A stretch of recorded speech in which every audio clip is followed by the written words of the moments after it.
Do you ever dim your light or play small in order to feel accepted by others? Have you ever pretended to be kind of less than what you really are because you had the feeling that belonging meant dumbing that down? I think especially if you're an empath or maybe a deeper person than the average, you may have felt like you had to do this. And there are lots of reasons we dim our light and play small instead of shining bright and showing all of us to the world. And a lot of these go back to childhood, of course. So growing up in a dysfunctional home, it may have felt safer to you to dim your light, so to remain quiet, to fly under the radar, because when you shone, that drew attention to you, and depending on the type of home you grew up in, attention may have been very dangerous. So for me, for example, attention was rarely positive. Attention was almost always negative. And so I learned very early how to be quiet, how to go unnoticed, how to do everything I could to really be invisible. But at the same time, because I had so much depth and because I had this high sensitivity and this empathic nature, I couldn't hide. I could never hide. I always had a very powerful presence. And I remember in university, around university age, or maybe shortly thereafter, a new friend, a woman that I really didn't know, we were all kind of sitting around outside, and I came into the room and she said, "Wow, you have a powerful presence." And I just wanted to die. I wanted a hole to open up and swallow me because that was the last thing I wanted. The last thing I wanted was to be powerful or to be noticed. My whole mission was to not be that because I just wasn't ready to embrace it. And I would also notice that when I left the room, people would talk more. It was like something about my presence impacted people in a way that I really didn't like and I really didn't know how to handle or use. And part of that went back to having parents who didn't validate me. So if you have children of your own and you're like me, you probably praise your children, you probably help them understand who they are so that they can use their gifts and just so they know that they're valuable and they're validated. And if you didn't get that, you kind of make the assumption that your gifts are not gifts at all, that they're curses. And that's definitely what happened to me. So safety is one of the big reasons that we might hide that light that really should be shining brightly. And when you shine it brightly, you attract the right people to you and you repel the wrong people. So that woman, for instance, was someone who appreciated what I had to offer, but I wasn't ready to receive that from her. Instead, I was surrounding myself with people who, whether it was said or not, they really encouraged me to dim my light. So when you shine your light, you actually attract the right people to you like a moth to a flame. And another reason that we dim our light is that we are not sure of who we are.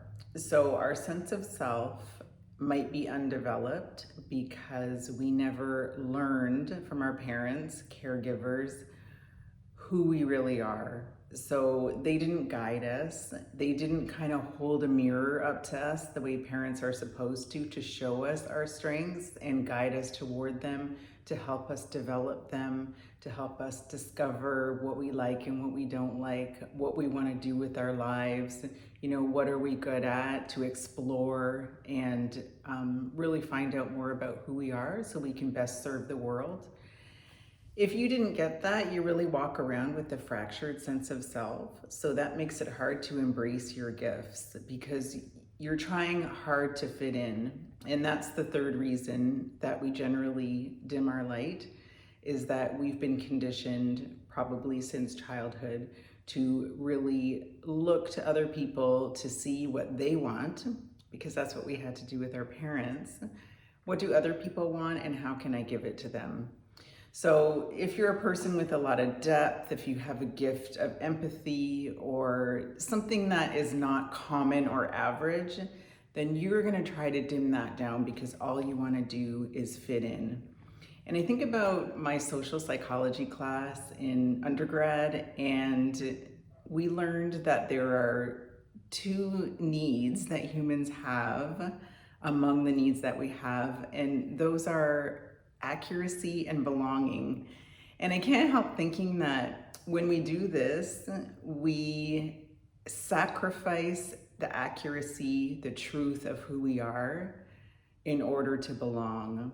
But it's not a true sense of belonging because you're coming with a false self. You're coming with really a mask that makes it impossible to connect with others and for others to connect with you. So people pleasing is another big reason that we dim that light. We pretend that we're not a shiny, bright, force of nature, and instead we play small and try to fit in with the average. And society encourages us to connect on quite a surface level, and so we might get the impression that our depth is not welcome. And the truth is, for some people, depth is not welcome. They're not ready for it. They don't understand it. Maybe they're just not wired that way. And so when you get the sense that someone else can't handle your depth, instead of saying that person's not for me, they can't handle me, they're not ready for me, let me go to this other person who is on my same wavelength. Instead of doing that, we try to adjust to this person who is frankly maybe a little bit below our level in terms of what they can handle, their expansiveness, their level of depth, etc. And that really harms us, and that really prevents us in all areas of our lives from reaching our potential. So whether that's finding the right partner for us, I ended up marrying someone who was lacking depth, who was, for his own dysfunctional family reasons, he was hiding his true self. And he would tell me I was too deep, which is, such a sad state of affairs. And of course, one of the big reasons that the marriage didn't last. And then you might go into a career that is totally misaligned with who you are because you're not bringing your whole self. And you might be finding a career based on external factors, such as what the world thinks is acceptable, what your parents think is acceptable, what society says is good to do, things like that, because it takes a lot of courage to pursue something out of the ordinary, or to be a healer or something like that. So those are some of the reasons and some of the outcomes of dimming your light, playing small, not bringing your whole self to the situation. And some of the things you can do to counter that are quite obviously to start shining your light. But in order to do that, you need to begin the process of self-discovery. So you need to start to figure out who you are. Maybe you never learned that. You start with, what do I like to do? What do I not like to do? And that begins with spending time with yourself. So I really recommend, it can be as simple as sitting with yourself for 10 minutes, letting your thoughts and feelings go by, and maybe journaling about what comes up for you. And it can also include learning to stop basing your interactions on what you think other people want. So as you get to know yourself, you can begin to think about, what do I want? Begin to prioritize your own needs. And it's not easy because we're so conditioned to look to what other people want. It's in your body on a cellular level. So I'm not saying this is going to happen overnight, but these are things to be conscious of. So when you go into a social situation or a dating situation, not looking to see what the other person wants, but tuning into yourself and making a promise to yourself that I'm going to bring who I am. And if this person doesn't like it, doesn't connect with it, that's okay. It doesn't mean they're a bad person. It doesn't mean you made a mistake. It just means this is not your person. And this is how we find our people, and we move away from the people who are not right for us. So chances are you might be surrounded with people who are not right for you because of this light dimming that you've been doing. But it is never too late to start. And you can begin now and just go out there and make a promise to yourself that you are going to be who you are. You might have to find out what that is first by spending some time with yourself.